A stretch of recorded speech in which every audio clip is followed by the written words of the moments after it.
তোমার বাবা কিন্তু প্রজেক্টটা পেয়ে গেছে। সবই আপনার জন্য। আরে কি যে বলো, আমরা এক ইউনিভার্সিটিতে পড়াশোনা করেছি। আমি তোমার কোনো প্রয়োজনে আসতে পারলে আমার ভালো লাগবে। আই হোপ আমিও তোমাকে আমার প্রয়োজনে পাবো, আর এভাবেই তো আমরা একে অপরের কাছাকাছি আসতে পারবো। তা তো বটেই, আপনার মতো এত কাছের একজন ভাই থাকলে আর কি দরকার, কি চাই। হাই, ভাই তো মানে আপনি তো মনির ভাই, রাইট?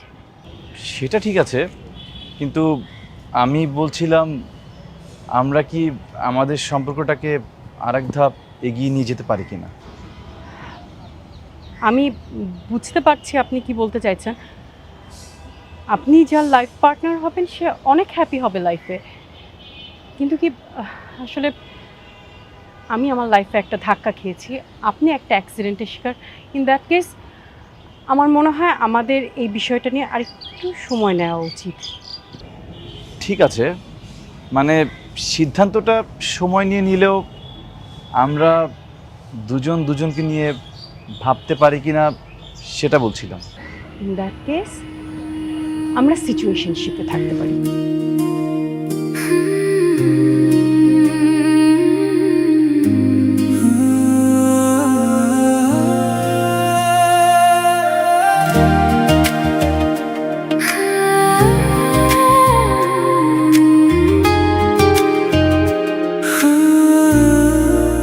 একটুখানি দেখা, একটু কথা, মিলে মিশে একাকার সব নীরবতা, অচিন সুরের মায়ায় আমি ডুবে রই তোমার ছায়ায়। ধীরে ধীরে মন হারায় তোমার পথে, যেন ভেসে চলি কোনো এক মেঘের রথে।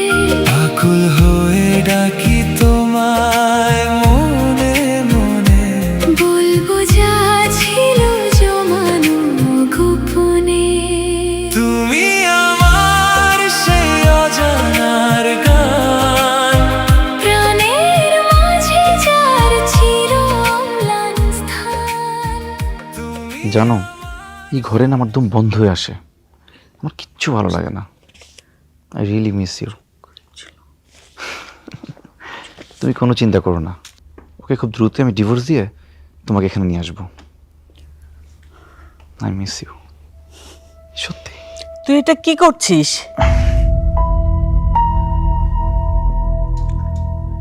বাবা, বাবা মেয়েটা ভালো, তাকে তুই ডিভোর্স দিচ্ছিস? মা, আমি ওর সাথে সংসার করবো না। বাবা, বাবা তুই ভুল করছিস, অন্যায় করছিস। মা শোনো, এদিকে আসো, আসো বসো। মা, ভুল তো আমি আগে করেছিলাম, এখন সেই ভুলটা আমি শোধরাতে চাই। বাবা আমি আবারও তোকে বলছি, তুই কোথায় যেন ভুল করছিস। বৌমা শুধু মুখ বন্ধ করে সহ্য করছে তোর মনটা পাওয়ার জন্য, তোর সাথে সংসারটা করার জন্য। তুই এত বড় ভুল করিস না বাবা। আমি এও জানি তুই একদিন ঠিকই অনুতপ্ত হবি বাবারে, সেদিন আর সময় থাকবে না। মা বাদ দাও তো, তুমি আমার কথা ক্লিয়ারলি বোঝার চেষ্টা করো। আমি রায়নাকে ডিভোর্স দিব, আর ওকে ডিভোর্স দিয়ে এই ঘরে আমি নতুন বউ আনবো। হ্যাঁ, কথা ক্লিয়ার। আর শোনো মা, এবার কিন্তু এই সোসাইটির সব থেকে বড় গরুটা আমরা কোরবানি দিব, ঠিক আছে? কিন্তু বাবা তুই যা বেতন পাস সেই টাকা দিয়ে এত বড় কাম অন মা, বেতনের টাকা কি সবকিছু? সাইড ইনকাম আছে না, তুমি এগুলো নিয়ে একদম চিন্তা করো না। গরুটা কিনে আনার পর তুমি ছবি তুলে ফেসবুকে পোস্ট করবা, রিল্যাক্স। চিন্তা আর কি,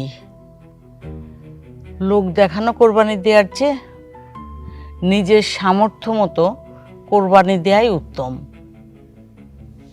কথাটা মনে রাখিস বাবা।